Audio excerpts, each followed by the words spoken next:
changed their mind. They've changed their mind, Richard, because they realise they're not making the money. They're hated in Hollywood. They're not even invited to the Oscars or the Emmys. So King Charles has to wake up, okay? Because the idea that Harry and Meghan are coming back here just to be private citizens is delusional. Prince Harry and Meghan Markle were to Megxit the most unhappy royal homecoming in history. Yes, they are on their way back, folks. The dastardly duo, the fake Duke and Duchess, have tonight confirmed a return to the United Kingdom. They informed King Charles on Sunday.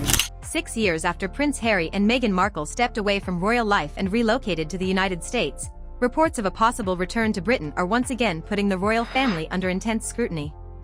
And one question is dominating the conversation: why now? Because according to the narrative surrounding their reported return, this is not simply a sentimental homecoming. It could involve their children, their relationship with the royal family, their future in Britain, and the increasingly complicated dynamic between Harry and his older brother, Prince William. The situation becomes even more significant because William is not simply Harry's brother. He is the future king. 6 years ago, Harry and Meghan publicly described their experiences within the royal family and Britain in deeply critical terms. Can you blame him? Absolutely not. They're coming back, not next year, not even in the autumn. They are returning at the end of this month. Harry, Meghan, Archie and Lily are coming back to Britain in the next few days. Their stay is expected to be a lengthy one, several years, because Archie and Lily are going to enter the British education system. Their interviews, documentary, and book generated enormous controversy before the couple established their new life overseas. Now, according to the story being circulated, they could be preparing to return.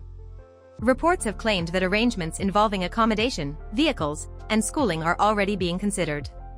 If accurate, that would suggest something far more permanent than a short visit. And that immediately raises the question: what changed? What have we always said? The biggest risk, P. Dinah, for Prince Harry is to want to leave that woman while they are in California, because she would get custody of the children and he would not be able to return. So there is a lot going on here, P. Dinah, and I think a big part of this is Harry preparing for his post-divorce world, where he has the children in the United Kingdom. Because guess what? He's stupid, but when he reads in Vanity Fair, confirmation of a report that I first made, P. Dinah, that his wife is shopping around a post-divorce autobiography. Surely that's when you wake up and you say, I can't stay here. I can't stay here. She is setting me up. So he's forcing her. He's forcing her hand. I'm going back with the children. I agree. This is why it was so sudden. This is exactly why it's so sudden. What's Meghan going to do if Harry says, I'm going back with the kids? What is she going to do? He has every legal right to go back with these children. Meghan doesn't want to go, but now her cards have been played. She doesn't have a chance now, because now this is going to be on UK soil. The report triggered an immediate reaction. Rather than producing a quiet conversation about family reconciliation, it sparked intense debate over whether Harry and Meghan should return to Britain at all. Commentators across the United States and Britain also reacted strongly. Megyn Kelly, Meghan McCain, and Lee Cohen were among the names mentioned in the original discussion, with reactions ranging from criticism to outright disbelief. One particularly dramatic description compared the potential return to Armageddon. Whether or not that language accurately reflects public opinion, it demonstrates just how emotionally charged the subject has become. Megyn Kelly responded from across the Atlantic. Meghan McCain was even more direct, arguing that Harry and Meghan had struggled to establish themselves within royal life and suggesting Britain would now have to deal with their return. Lee Cohen reacted to the headline with one dramatic word: Armageddon. The comments immediately added another layer to a story that was already dominating the conversation. Then came the polling and online reaction.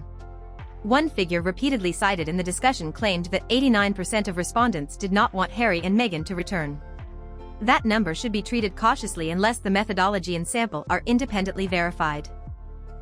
But regardless of whether the figure represents the wider British public, the reaction itself became part of the story. And underneath thousands of comments, one message reportedly stood out. William, stand strong. That phrase matters because it shifts the focus away from Harry and Meghan alone. It places William and Catherine directly at the center of the debate. On hearing this news, one commentator urged Prince William and Catherine to stay strong, arguing that the public was behind them. The speaker described the possible return as a serious threat to the royal family and insisted that Harry and Meghan should not be allowed to undermine the monarchy. Then the 89% figure appeared again. The presenter asked viewers whether they wanted Harry and Meghan to return. According to the poll being discussed, 89% answered no. And beneath the video, one of the most prominent comments reportedly contained 3 words. William, stand strong. What happens at Remembrance Sunday? Who receives an invitation? Who stands beside whom? Who appears in the official photographs? These details might seem minor to outsiders, but within the royal family, appearances and positioning can carry enormous symbolic significance. Tom Sykes reportedly raised similar questions about what could happen if Charles invited Harry and Meghan to major family occasions. Suddenly, an ordinary family gathering could become a major international headline. And then came another historical comparison. Robert Jobson reportedly described the situation in terms of a potentially divided crown, with comparisons being drawn to some of the most serious royal crises of previous generations. That may sound dramatic, but it reveals the deeper fear behind this entire debate. The concern is not simply that Harry and Meghan might come back. It is that their return could place unresolved family tensions directly inside the institution they once stepped away from. And William and Catherine could ultimately be the ones dealing with those consequences. But beneath all the palace politics is something much more personal. The Oprah interview. The accusations. The public fallout. The online hostility.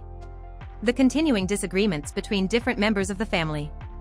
Those issues do not automatically disappear simply because Harry and Meghan return to Britain or because children are involved. That is why this could ultimately become a question of boundaries rather than forgiveness. Could Charles welcome his son and grandchildren while keeping the monarchy protected from another round of controversy? And could William accept that arrangement without feeling that old wounds are simply being reopened? Then comes the financial argument.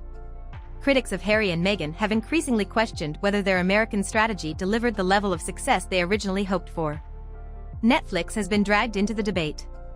Meghan's projects have been scrutinized. Harry's speaking career has been discussed. Some dramatic claims about speaking fees falling from figures approaching $1 million to around $50,000 have circulated, although those numbers should not be treated as established fact without reliable evidence.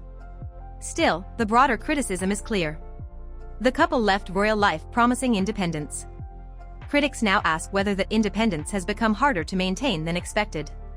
And that leads directly to Meghan's public image. For years, California became closely associated with her new identity: sunshine, lifestyle, luxury, independence, and distance from Britain. But if the reports of a return are accurate, critics see a major contradiction. How do you maintain a California-based brand while rebuilding your family life in England? How do you maintain the image of complete independence while remaining closely connected to the royal family? Those questions may be uncomfortable, but they are exactly why the reported return has generated so much attention. Then another argument entered the conversation. A defender of Harry and Meghan reportedly attempted to portray them as the couple who were truly in love while contrasting them with William and Catherine. But the argument was challenged immediately, with the response that William and Catherine are also very much in love. Instead of strengthening the defense, the exchange simply redirected attention toward the differences between the two couples. And then everything comes back to Charles. According to the narrative, Harry learned that a return could be acceptable following a telephone conversation with the king. If that is accurate, Charles would find himself facing a difficult choice. He is not only the monarch. He is also a father and grandfather. For Charles, seeing Archie and Lilibet more frequently could be an emotional priority. But every personal decision involving Harry and Meghan can also carry institutional consequences. That is the impossible position. Charles can think like a father. But he must also think like a king. And William is watching from the perspective of the future monarch. The palace response, as described in the original narrative, focused on Charles welcoming opportunities to see more of his family privately. That wording is important. It does not necessarily mean that every detail of a permanent return has been enthusiastically approved.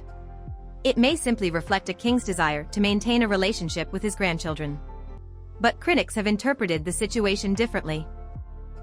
They argue that Charles could be responding to circumstances that have already been created rather than actively creating them himself. And once again, that leaves William facing the long-term question. Charles can make a decision today. William may inherit its consequences tomorrow. And that brings the entire 6-year story back into focus. Harry and Meghan once described their life within the royal family and Britain in deeply negative terms. Now, according to the reports being discussed, they could be preparing to bring their children back. William and Catherine would have to navigate the consequences. Charles would be balancing fatherhood with kingship. And the public would be watching every move.